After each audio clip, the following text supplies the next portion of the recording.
Welcome to Zarnista Studios. Today I want to share my Death Star Diorama and why I put it together.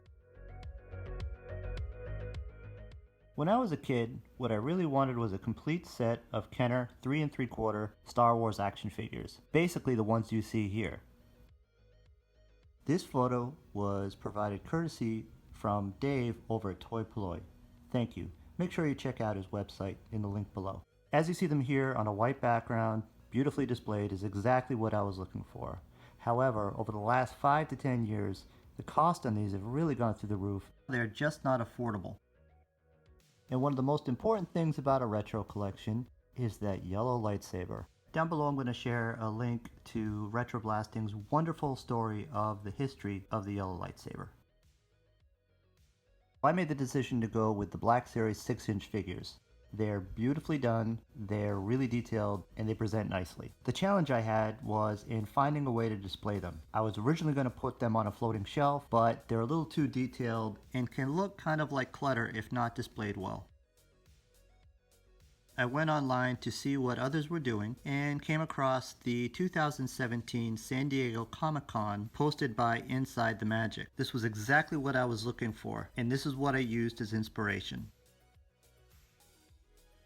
So I immediately got to work, found an empty shelf, created something from scratch. I started mocking things up, painting things gray, and really starting to get a feel for how I wanted the figures posed and how I wanted them positioned.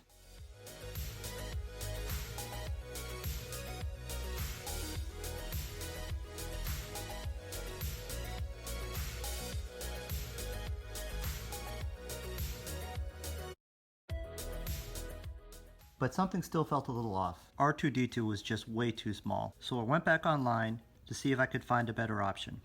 I found the reviews of the Figuarts R2 and Bandai by Foosh, and they were exactly what I was looking for, a much better option, and that is what I chose to go with. While on the Foosh site, I found the review of the GTP Space Walls that he had done, and that changed everything. However, before I put in an order, I needed to figure out what I needed by doing a mock-up. So I got to work right away and got the measurements and printed out a mock-up. I cut them out and put them on poster board of what it'll finally look like before I ordered. But I still needed a floor, so what I went with was cabinet liner. What is nice about this is it's no skid, so your figures aren't going to move around too much.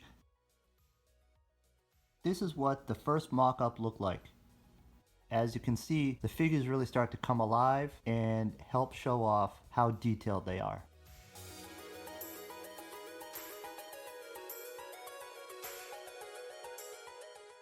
Now that I was happy with the mock-up, it was time to place my order with GTP Toys.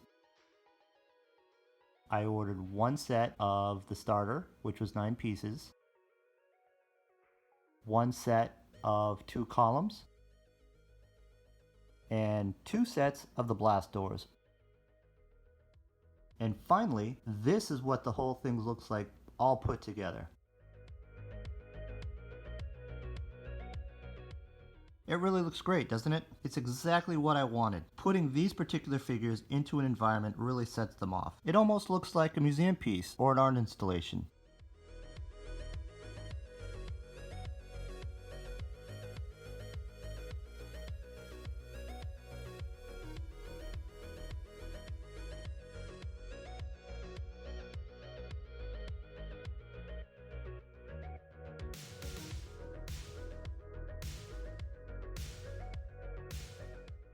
Now let's take a closer look at some detailed photos.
something's still not quite right.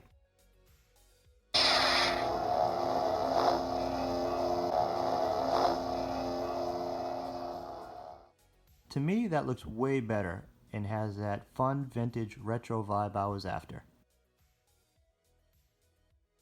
Thank you for stopping by and happy collecting. We hope to see you real soon.